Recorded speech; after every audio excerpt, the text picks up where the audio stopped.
Como você pode ver, toda equação do segundo grau incompleta, ela tem um termo, tem dois termos, mas nunca tem três termos. Então, se uma equação do segundo grau tiver os três termos, não vai dizer que ela é completa.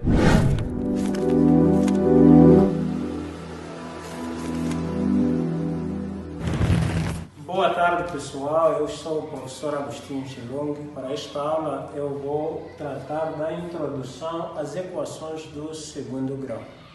Bem, antes mesmo de assistir a esta nossa aula, convido-lhe para, então, primeiro subscrever-se no nosso canal e assim fazer crescer o nosso canal, para que outras pessoas possam também, então, através deste canal, aprender mais sobre conteúdos da matemática.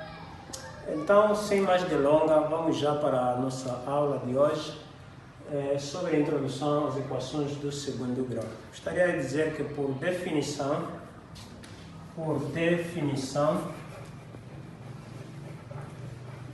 uma equação do segundo grau é, na verdade, toda expressão que se pode reduzir na forma ax ao quadrado mais bx mais c igual a zero. Bem, toda expressão que se pode reduzir a esta forma nós chamamos de equação do segundo grau. Aqui há aspectos muito importantes. Primeiro, a primeira expressão, que é a expressão em x ao quadrado. Segundo, é a expressão bx ou x, a expressão em x, o termo em x, e depois o terceiro termo, que é o termo independente. Portanto, nós temos três termos para uma equação do segundo grau: o termo em x ao quadrado, o termo linear, o termo em x e o termo independente.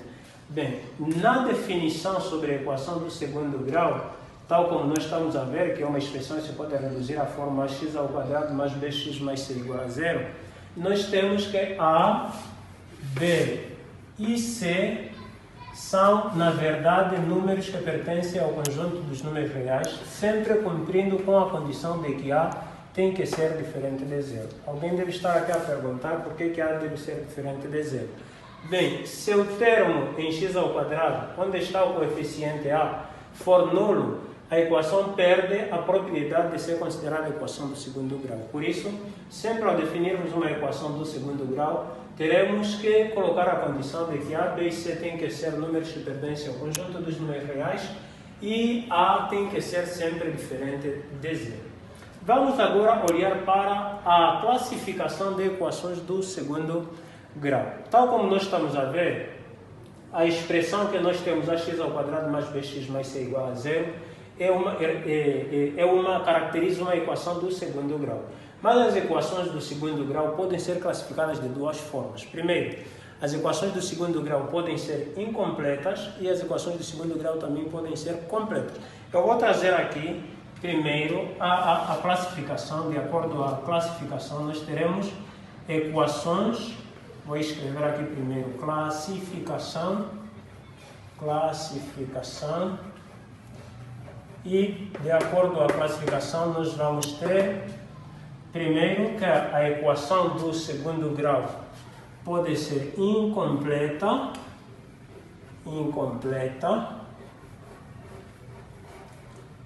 Bem, as incompletas podem ser de três tipos.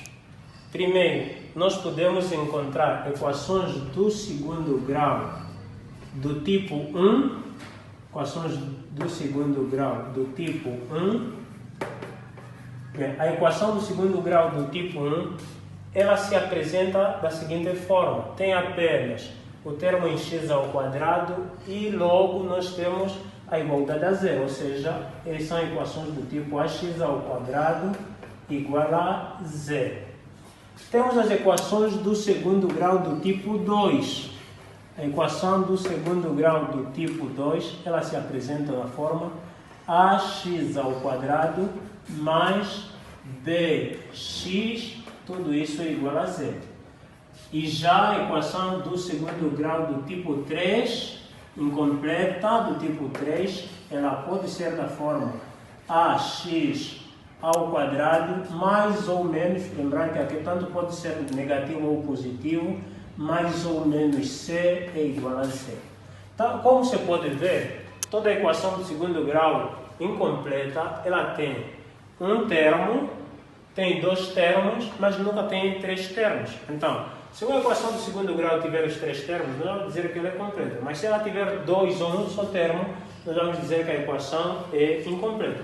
Nesta equação, por exemplo, na equação incompleta do segundo grau do tipo 1, nós notamos que o termo B e o termo C, eles são igual a zero, ou seja, B é igual a C e C é igual a zero, ou seja, o termo B é nulo e o termo C também é nulo. Para a equação do segundo grau do tipo 2, nós notamos que o termo C é igual a zero, o termo C é nulo. Para a equação do tipo 3, nós notamos que o termo B é, então, nulo. Nós poderíamos também trazer aqui alguns exemplos de equações do segundo grau do tipo 1, do tipo 2, do tipo 3, mas como se trata da aula introdutória sobre equações do segundo grau, nós vamos trazer aqui apenas as expressões que ilustram equações do tipo 1, tipo 2 ou do tipo 3 e traremos na outra aula então alguns exemplos sobre equações do segundo grau completas do tipo 1, tipo 2 e tipo 3. Para além das equações do segundo grau incompletas, nós temos as equações do segundo grau completas. Para as equações do segundo grau completas, nós vamos trazer aqui o exemplo é ax ao quadrado mais bx mais c, tudo isso igual a zero. Então, tal como você pode ver, nós nas equações completas notamos que nas equações completas